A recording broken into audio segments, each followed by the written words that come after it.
하나님이 만물을 창조하실 때 식물이든 동물이든 그 생존의 법칙을 주셨습니다. 이 세상의 모든 만물은 그 나름대로의 사는 방법이 있습니다. 그래서 새는 나르며 살고 짐승은 땅에서 뛰면서 삽니다. 물고기는 물속에 살고 나무는 흙에다가 뿌리를 내리고 삽니다. 그러면 우리 인간은 어떻게 살아야 하는가? 땅을 밟고 살지만 하늘을 바라보고 사는 게 인간이에요. 그래서 히랍 사람들은 인간을 안드로포스 이렇게 말합니다. 이 뜻은 위를 바라보는 존재가 인간이라는 거예요. 그래서 여러분, 위를 바라볼 때 지혜를 얻어요.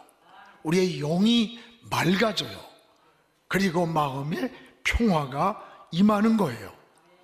그래서 만물 중에 인간이 뛰어난 것은 하나님의 형상대로 지음받았기 때문에 우리 안에 하나님의 영이 계시고 하나님을 바라보기 때문에 하나님과 영적 교제를 이루면서 사는 겁니다. 그래서 인간을 영적인 존재라고 그래요. 우리 인간에게 하나님은 공중에 나는 새를, 그리고 땅에 기는 것, 또 물속에 있는 물고기, 씨 맺는 모든 것들을 우리에게 다스리라, 정복하라, 이걸 가지라고 이렇게 권세를 주신 거예요. 이것은 하나님이 인간에게만 주신 특권이고 지혜입니다. 이런 축복을 누리며 살아야 되는 거예요. 이것이 하나님의 은혜요, 하나님의 뜻입니다.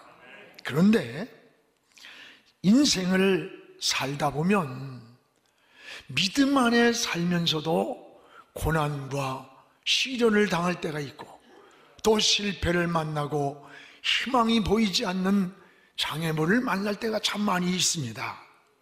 신앙생활 잘한다고 고난이 없는 거 아니에요. 또 모든 일이 잘 되고 형통하는 것만도 아닙니다. 어떻게 보면 이런 여러 가지 과정을 보면, 이런 인생을 살면서 한 과정만 보면 우리가 이해할 수 없고 때로는 낙심하고 절망하는 일이 생길 수 있어요. 그러나 인생의 진정한 성공과 실패는 과정이 아닌 결과까지 봐야 알 수 있는 거예요. 그래서 저는 성경의 인물 중에 이 요셉이를 좋아합니다. 이 요셉이의 과정을 보면 굉장히 파란만장해요. 아버지의 사랑받는 것 때문에 형제들이 애굽에 팔아버렸어요. 유혹을 뿌리치고 믿음을 지키려고 한 것이 오히려 감옥을 가게 됩니다. 이런 과정만 보면 낙심하고 절망하고 하나님은 어디 계실까? 라고 반문할 수밖에 없는 일들이 생기게 됩니다. 여러분, 그러나 요셉의 그 한 생애를 끝까지 보면 이 하나님의 숨은 손을 보게 됩니다. 이것을 우리는 하나님의 섭니다 이렇게 말합니다. 하나님은 감옥을 통해서 이 요셉이에게 당시 세계를 통치하던 애굽 나라의 총리가 된다는 거, 이건 상상이 안 되는 거예요. 근데 오히려 이 감옥에서 하나님이 지혜를 줘서 바로 왕의 꿈을 해몽하게 하고, 이 사건이 애굽 나라의 총리가 되는 지름길을 만드셨고 이스라엘 민족을 살리는 축복의 통로가 되었어요. 이건 여러분, 우리 인생이 과정만 보면 몰라요. 우리 인생은 결과까지 봐야 하는 거예요. 여러분, 지금 고난이 있다고 해서 원망하고 낙심하고 절망하지 마세요. 그러면 마귀에게 오히려 쏟게 되는 거예요. 마귀는 어떻게든지 여러분의 마음에 원망하고 불평하고 절망하게 만들어서 우리의 삶을 파괴시키려고 공격하는 거예요. 오늘 그리스도인들은 모든 것이 합력해서 선을 이룬다고 하는 것이 하나님의 뜻임을 믿어야 됩니다. 오늘 말씀은 사도 바울이 이 로마 옥중에서 빌립보 성도들에게 보내는 서신이에요. 성도는 어떻게 사는 것인지, 성도가 사는 방법이 무엇인지를 우리에게 자세히 세 가지로 말씀하고 있어요. 무엇보다 성도는 주 안에서 기쁨으로 사는 것이라고 했습니다. 우리 1절을 같이 읽겠습니다. 그토록 나의 형제들아 주 안에서 기뻐하라. 너희에게 같은 말을 쓰는 것이 내게는 수고로움이 없고 너희에게는 안전하니라. 어떻게 기쁨으로 살 수 있는가? 올 신약 성경에는 이 기쁨이란 말이 무려 80번이나 나와요. 하나님은 하나님의 자녀들이 기쁘게 살길 원하는 거예요. 절망하고 좌절하고 낙심하며 사는 것을 원하지 않아요. 그래서 데살로니가전서 5장 16절에도 항상 기뻐하라, 이게 하나님의 뜻이라고 했습니다. 오늘 1절에도 기뻐하라는 말을 반복하는 것이 나에게는 수고로움이 아니라고 고백합니다. 기쁨이 이렇게 중요한 거예요. 문제는 기쁨의 조건이 있다면 당연히 기뻐할 수 있지요. 그러나 우리가 인생을 살아가는 일들이 어디 기쁨만 있습니까? 365일 어디 좋은 일만 있고 청명한 날씨만 계속될 수 없듯이 인생살이에도 늘 좋은 일만 있는 건 아니에요. 여러분, 사업이 때로는 부도를 만나서 위기가 오기도 하고 갑자기 질병이 찾아와서 우리 인생을 주저앉히기도 하고 경기가 풀리지 않고 직장을 잃고 시험에 떨어져서 낙심하고 방황하는 일들이 얼마나 많아요. 이런 현실 속에서 우리가 어떻게 기뻐하며 살 수 있겠는가? 어떻게 기뻐하며 살 수 있겠는가? 그런데 지금 사도 바울이 처한 환경이 그런 환경이에요. 오늘 기뻐할 만한 환경이 아닙니다. 예수 그리스도의 복음을 전하다가 로마 감옥에 갇혔어요. 모진 매를 맞고 고난을 당합니다. 그런데 그 감옥 안에서 감옥 밖에 있는 빌립보 성도들에게 기뻐하라. 내가 이 말하는 게 여러 번 해도 나는 수고로움이 없고 너희를 오히려 보호하는 안전장치다 라고 하는 거예요. 여러분, 담 안에 있는 사람이 담 밖에 있는 사람들에게 기뻐하라. 내가 슬퍼하고 병들어 있는데 건강하고 잘 되는 사람한테 행복하라, 기뻐하라 한다면 아마 비웃을 거예요. 여러분, 이렇게 어떻게 이것이 가능할 수 있겠는가? 담 안에 있으면서 담 밖에 있는 성도들에게 기뻐하라고 할 수 있는 이것이 어떻게 가능할 수 있겠는가? 오늘 사도 바울은 여기에 중요한 키워드가 있습니다. 여러분, 주 안에서라는 말을 주목하십시오. 주 안에서라고 강조합니다. 오늘 바울은 주 안에서 얻은 기쁨을 우리에게 소개하는 거예요. 이것은 어떤 환경이나 조건에서 얻는 기쁨이 아니에요. 주님 안에서 얻는 기쁨, 주님이 주시는 기쁨이에요. 예수 안에 있는 생명을 얻은 기쁨이에요. 오늘 사랑하는 여러분, 이것은 환경이나 조건을 뛰어넘는 기쁨이에요. 그래서 이 출애굽기 34장 29절에서 30절에 보면 모세가 시내산에서 40주야를 금식을 하고 하나님 앞에 십계명을 받아가지고 내려올 때 모세의 피부, 얼굴 피부에서 광채가 나는 거예요. 얼굴에서. 그러니까 백성들이 그걸 보고 두려워하는 거야. 그래서 모세가 얼굴에 수건을 가렸다고 그랬어요. 얼굴에 나는 이 광채가 뭘까? 이거는 모세의 마음속에서 일어나는 평안, 기쁨이 얼굴에서 나타난 거예요. 언제? 모세가 하나님을 만난 이후의 모습이에요. 오늘 여러분, 이 기쁨은 우리가 주어진 조건이나 환경이 아니에요. 그래서 바울은 주 안에서 라고 말하는 거예요. 이것이 바로 주 안에서 누리는 기쁨이라는 거예요. 우리나라 초기에 이 복음이 들어왔을 때 많은 순교자들이 나왔습니다. 그 순교자 열전이라는 책을 보면은 예수를 끝까지 믿겠다고 고백하는 거예요. 망나니들이 칼 대면서 너 예수 믿을래 안 믿을래? 그럼 나는 믿습니다 라고 고개를 내미는 거야. 그 목을 치는 거예요. 그럼 저 절두산에서 한강으로 목이 떨어지기도 하고 떨어져 있는 거야. 막 대굴대굴 구르고. 이상한 것은 그 목이 잘려서 피가 다 쏟아진 하얀 그 얼굴에 한결같이 미소가 있다는 거예요. 기쁨이 보인다는 거야. 여러분, 죽음 앞에 놓여서 목을 잘려가면서 그들의 얼굴에 피를 다 쏟아진 그 모습에 기쁨이 보인다는 거예요. 여러분, 이게 어떻게 가능하겠습니까? 스데반도 돌에 맞아 죽어가면서 그의 얼굴이 천사의 얼굴 같았다라고 하는 게 나와요. 이것은 환경에서 얻는 평안이나 기쁨이 아니에요.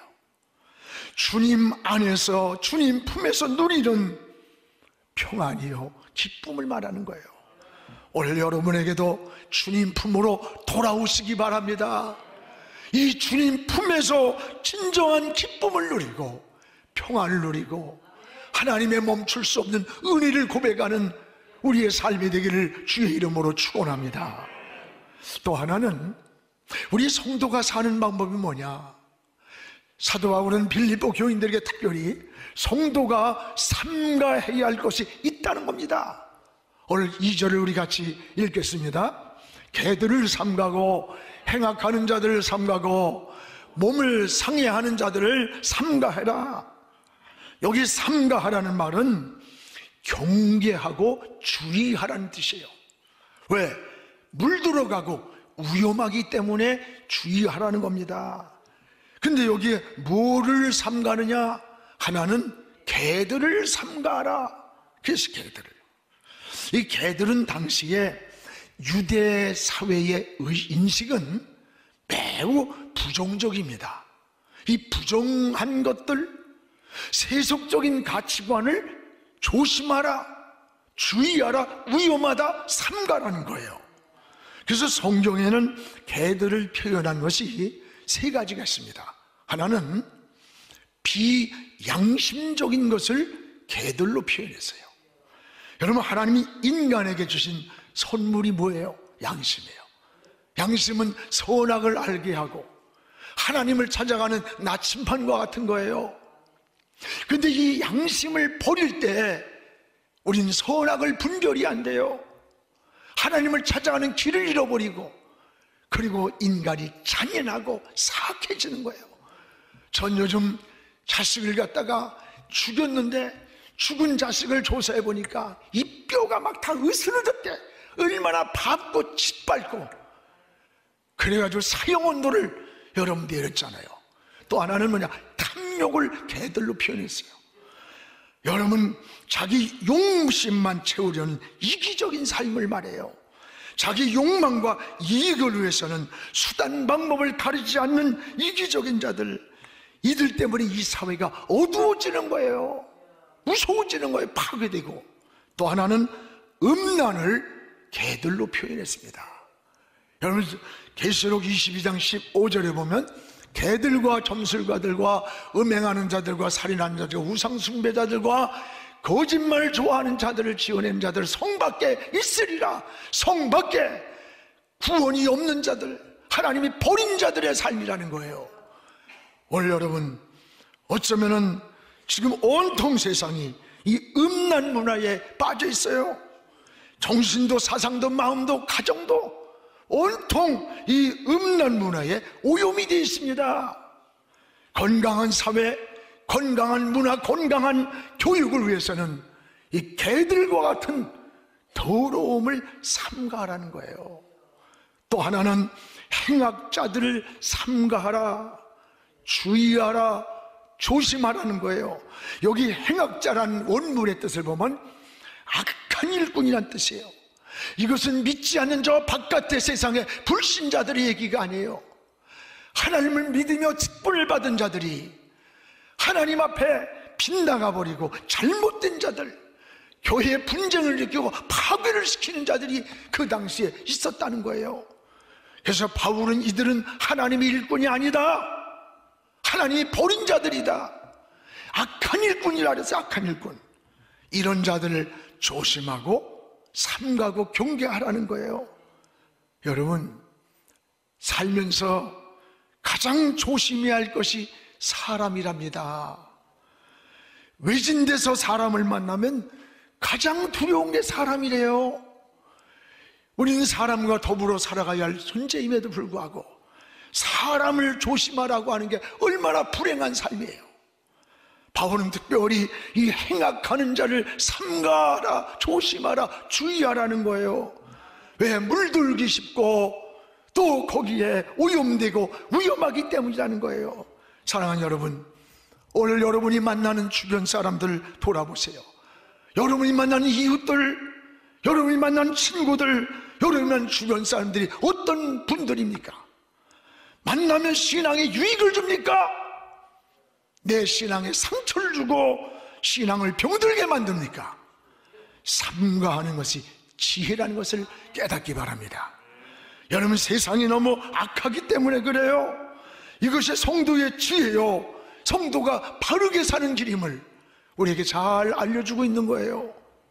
또 하나는 성도가 사는 방법은 무엇보다 성령의 충만함으로 살기를 사모해야 한다는 겁니다. 오늘 3절을 우리 같이 읽겠습니다. 하나님의 성령으로 봉사하며 그리스도 예수로 자랑하고 육체로 신뢰하지 아니한 우리가 참 할례파라. 여기에 구원받은 이후 우리 그리스도인들이 성숙해지는 비결이 3가지가 있습니다. 하나는 끊임없는 하나님의 말씀으로 사는 거예요. 끊임없이. 여러분, 말씀을 통해서 세상을 보는 거, 이걸 기독교적 세계관이라고 그래. 우리는 어떤 사물이든 어떤 사건이든 개인이든 가정이든 사회든 나라든 지구촌이든 성경이라고 하는 렌즈를 통해서 보면 답을 찾을 수 있어요. 기준이 분명합니다. 성경에서 어떻게 말씀할까를 찾아내는 거예요. 이게 여러분 우리 그리스도인들의 삶이에요. 또 하나는 끊임없는 기도하는 일입니다. 기도는 방법을 찾는 게 아니에요. 하나님을 찾는 거예요. 구원받은 성도는 끊임없이 영적인 호흡을 하며 하나님을 사모하고 하나님을 찾아야 되는 거예요. 또 하나는 섬김의 삶이에요. 섬김의 삶. 섬김의 삶이란 말은 우리가 하나님 앞에 선교하는 거, 헌신하는 거, 봉사하는 거, 사랑을 나누는 것, 이걸 섬김이라고 그래요.